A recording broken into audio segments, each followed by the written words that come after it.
Pourquoi vos concurrents vous passent toujours devant? Vous avez sûrement déjà eu cette impression ultra désagréable de voir tous vos concurrents avancer et vous, vous avez l'impression de stagner. Vous ne vous voyez pas avancer, vous ne voyez pas vos projets se débloquer et vous ne prenez aucune part de marché.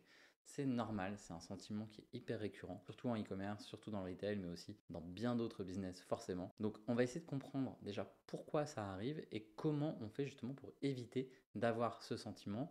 La meilleure façon de tacler ce sentiment, c'est d'avancer et de compenser pour être celui qui justement va plus vite que les autres. Donc c'est ce qu'on va voir dans cette vidéo. Et je vais vous expliquer les quelques process qui permettent de résoudre ce qu'on appelle la latence décisionnelle, qui est probablement le problème principal qui fait que effectivement vos concurrents passent devant. Ce n'est pas juste une impression, malheureusement. Donc déjà, ce qu'il faut comprendre, c'est qu'est-ce qu'on entend par vont plus vite que nous dépassent ou nous laissent sur le carreau. Déjà, si on explicite ça, en fait, on a cette impression que pour les concurrents, tout est facile, tout est rose, ils avancent, tout se passe bien, alors que nous, on est là empêtrés dans des projets dont on ne voit pas le jour, dans cette refonte de site internet dont vous ne voyez pas à la fin et vous êtes aux prises avec votre équipe IT, vous ne vous voyez pas avancer, ou encore ce compte Facebook qui est bloqué depuis un mois, vous ne voyez pas d'issue à ça. C'est normal, mais en fait, ce que vous ne voyez pas, c'est que chez vos concurrents aussi, c'est le bazar. Vous pouvez avoir l'impression que vous n'avez pas les bons éléments et que c'est normal que vos concurrents aillent plus vite parce que vous, vous avez tous ces problèmes à régler en interne. C'est le problème. Vous avez l'impression de baigner dans une mare de problèmes insolubles, impossibles à résoudre, alors que pour eux, vous imaginez que la vie est toute rose, qu'ils n'ont aucun problème, ils n'ont aucun délai dans leurs projets, dans leurs commandes, dans leurs livraisons, etc. Déjà, ça, c'est une croyance limitante.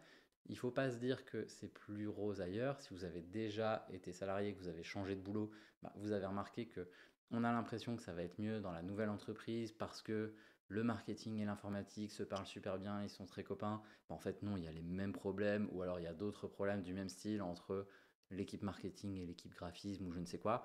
Il y a des problèmes partout. Donc il faut arrêter de se cacher derrière son petit doigt, comme disait ma grand-tante, et il faut regarder la vérité en face. Toute entreprise qui existe a des problèmes. C'est normal, c'est vrai pour vous, c'est vrai pour vos concurrents. Ce qui va faire la différence, c'est la capacité que va avoir une entreprise à faire face à ces problèmes et à les résoudre, les minimiser, pour justement réussir à faire avancer ces projets de transformation, ces projets d'accélération, les faire avancer le plus vite possible pour avoir le plus vite possible les retours du marché et pouvoir capitaliser là-dessus, capitaliser sur les données qu'elle va collecter et aller plus loin, enclencher des nouveaux projets, des nouvelles accélérations. Donc pourquoi vous êtes nombreux à avoir cette impression de ne pas aller vite, d'être ralenti, d'être freiné dans vos développements? Il y a un problème principal qu'on retrouve chez beaucoup de monde, ou en tout cas chez beaucoup de personnes qui ont ce sentiment de latence, de retard, c'est ce qu'on appelle la latence décisionnelle. La latence décisionnelle, c'est quoi? C'est l'incapacité à prendre rapidement des décisions. Donc la latence, on a une notion de délai. La latence, c'est quand on attend, c'est latent. Ça attend que les choses se passent. On va se dire, ok, en fait, on va faire une réunion, on va faire un comité de pilotage qu'on va mettre dans 3 semaines dans l'agenda. Et là, on vérifiera qu'on a bien tous les éléments en place pour prendre ou non une décision d'y aller et de démarrer un projet. Et ensuite, on va démarrer le projet le mois suivant et ainsi de suite. Donc on raisonne, ne serait-ce que raisonner en semaine par exemple, c'est une erreur. Raisonner en jours par exemple, ça vous donne des itérations qui sont beaucoup plus rapides. Mais je caricature volontairement en disant on va faire un rendez-vous dans 3 semaines, dans un mois, etc. Si votre concurrent lui se dit ok, en fait on se voit demain, on se voit ne serait-ce que lundi prochain, en fait il peut aller 2 à 3, voire 5 fois plus vite que vous parce qu'il a des boucles de feedback qui sont beaucoup plus courtes. Et donc, les quelques problèmes qui créent cette latence décisionnelle, donc cette incapacité à prendre des décisions drastiques et rapides, il y en a plusieurs. Il y a plusieurs points à prendre en compte là-dessus. D'une part, il peut y avoir la sursollicitation, donc le fait, par exemple, que vous avez potentiellement trop de réunions dans l'agenda et donc ça s'empile, et le premier moment pour avoir tout le monde autour de la table, en fait, c'est dans 2 semaines, c'est dans 3 semaines, donc forcément, ça n'avance pas.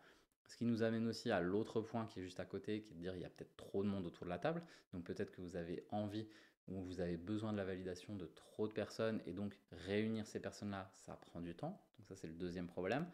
Et le troisième, qui est assez commun et on retrouve aussi une notion d'aversion au risque là-dessus, c'est que personne ne veut décider. Donc en fait, on a besoin que collégialement, tout le monde soit d'accord avec le fait de commencer éventuellement ce projet et personne n'y voit d'objection majeure.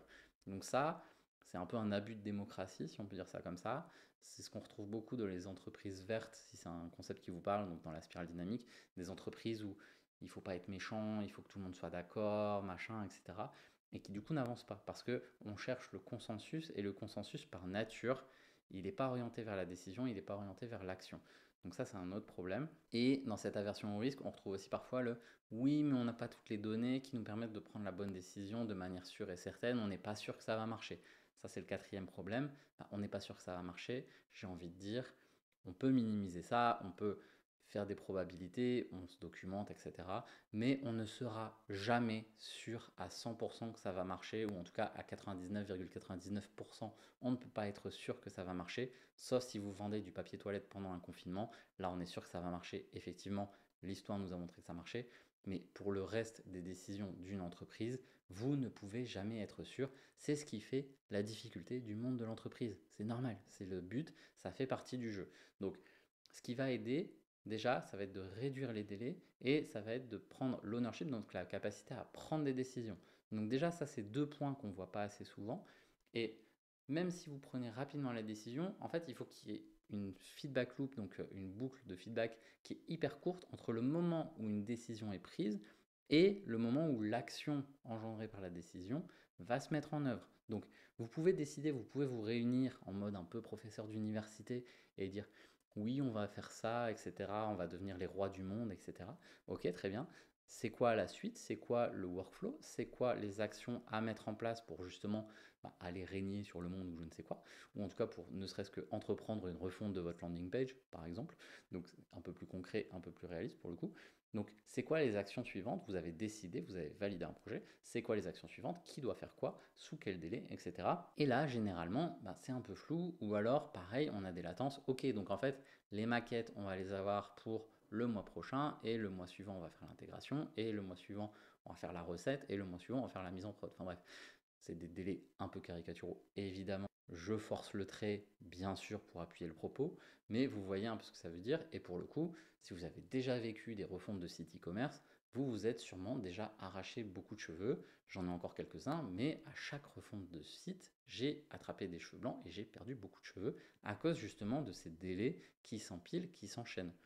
Parce que oui, si vous me découvrez avec cette vidéo, je m'appelle Maxence Van, j'ai fondé le cabinet de conseil qui s'appelle Make Sense for Digital. On accompagne nos clients sur l'ensemble des leviers digitaux depuis 2021. On a accompagné plus de 50 clients sur ces projets-là et on voit justement toutes ces choses-là au quotidien et on aide nos clients à aller plus vite. C'est le but de cette vidéo, c'est de vous faire aussi aller plus vite. Donc que vous vouliez devenir client ou non, ça entre guillemets au stade de cette vidéo, c'est pas le sujet. Le but, c'est que vous preniez des décisions plus rapides. Donc on en vient là. L'action qui va être engendrée par votre prise de décision, il faut que ça coule de source et il faut que ce soit des boucles d'itération très rapides. Donc, c'est-à-dire, vous avez sûrement déjà travaillé avec des logiciels de gestion de projet ou ne serait-ce qu'en mode projet où vous avez un graphiste, un media buyer, etc. qui doivent se synchroniser pour travailler. Voilà. Il y a beaucoup de friction, il y a beaucoup de gaspillage entre toutes les feedback loops qui peuvent être faites. Donc, par exemple, si vous dites, OK, fournis-moi les créas pour dans 2 semaines, qu'est-ce qui t'empêche de les faire pour dans 2 jours? Il y a sûrement beaucoup de choses qui t'empêchent de les faire pour dans 2 jours. C'est intéressant de savoir lesquelles. Est-ce que il faut aller chercher quelqu'un en plus, une ressource supplémentaire parce qu'on juge que c'est efficace pour la durée du projet, pour bien le réduire? On va aller chercher des ressources externes qu'on va venir plugger et c'est grâce à ça en partie que vos concurrents vont plus vite. Il y a beaucoup d'entreprises aujourd'hui qui considèrent que la ressource externe, c'est un cheat code, c'est ce qui permet d'aller beaucoup plus vite. Imaginez-vous sur un jeu vidéo, vous êtes avec une voiture qui peut aller beaucoup plus vite parce qu'en fait quand vous appuyez, vous pouvez aller à 10 km/h, 20 km/h de plus que tous les autres participants. Forcément, vous augmentez vos chances de gagner. Il reste plein de sujets, comment vous prenez les virages, etc. Mais vous avez plus de chances de gagner. Donc cette capacité à gérer les ressources additionnelles, c'est un sujet. Pour autant, l'ajout de ressources additionnelles peut être défavorable parce que si elles sont mal gérées, vous allez rallonger la durée du projet et vous allez rajouter des coûts au projet. Donc il faut toujours faire attention à ce ratio entre le temps, les coûts associés. Un projet, ça a un budget, ça a un délai, c'est normal. Ça se perd en e-commerce parce qu'on a tendance à vouloir tout très vite, mais il faut bien penser à tout ça. Donc pour en revenir à notre latence décisionnelle, une fois que l'action est prise, il faut que les actions soient le plus courtes possible. Et pour réduire ce gaspillage que vous avez entre les actions, il faut qu'il y ait le moins de friction possible et qu'il y ait un déclenchement facile des prochaines actions. Donc c'est-à-dire, il ne faut pas qu'il y ait une zone de flou. Et un des problèmes majeur que je vois en termes de gaspillage à ce niveau-là, c'est de dire, bah, en fait, la personne, elle était tellement fan du projet que au lieu de faire son livrable pour le vendredi, elle l'a fait pour le mardi. Mais pour autant, elle doit attendre la réunion de pilotage des ressources du vendredi à 16 heures pour pouvoir faire la passe et passer son sujet à la personne suivante. En fait, du coup, pendant près de 3 jours, il n'y a personne qui n'a bossé alors qu'il n'y avait plus aucun problème sur ce qu'on appelle le chemin critique, donc un goulot d'étranglement par exemple, quelque chose qui empêche un projet d'avancer. Là, il n'y avait rien qui empêchait d'avancer, il suffisait juste que les gens se parlent ou même tout simplement d'utiliser un outil de workflow pour se dire ok, ma tâche est faite, passons à la suite, c'est à toi maintenant, la balle est dans ton camp. Il faut imaginer plutôt un marathon relais plutôt que une course un peu mal organisée ou une succession de courses en mode Tour de France, donc vous avez une course par jour, etc. On n'est pas du tout là-dedans. Dès que la personne, elle arrive au moment de passer son relais, son témoin, pardon, bah, elle passe le relais, point barre. Et l'autre, elle commence à courir. Elle n'attend pas tout doucement que ce soit le bon moment pour commencer à courir. Donc, si vous gardez ça en tête, normalement, vous pouvez réduire progressivement la durée de vos projets tout en contrôlant les coûts pour le coup. Donc ça, c'est hyper intéressant. Donc, cette latence décisionnelle, c'est un grand concept, évidemment, mais ça se pratique au quotidien. Donc tout ce que vous pouvez réduire en termes de temps, c'est important parce que ça va vous permettre de réduire ce gaspillage et d'aller beaucoup plus vite sur l'ensemble de vos projets. Imaginez, là on parlait d'un seul projet, si vous faites ça pour l'ensemble des éléments qui composent votre business ou même votre service marketing, votre service e-commerce, quoi que ce soit, si vous réduisez même de 5%, de 10% l'ensemble de votre gestion de livrable, votre gestion de projet, imaginez sur une année la différence que ça peut faire avec vos concurrents. Donc là, pour le coup, c'est vous qui allez prendre un terrain d'avance et vous allez pouvoir aller beaucoup plus vite, beaucoup plus loin. Donc j'espère que vous y penserez la prochaine fois que vous fixez des deadlines. Et si vous voulez savoir comment j'appliquais tout ça quand j'étais directeur marketing d'une boîte e-commerce qui faisait plus de 60 millions d'euros de chiffre d'affaires, je vous raconte ma vie de directeur marketing et surtout comment je gérais mes projets dans cette vidéo qui s'affiche tout de suite.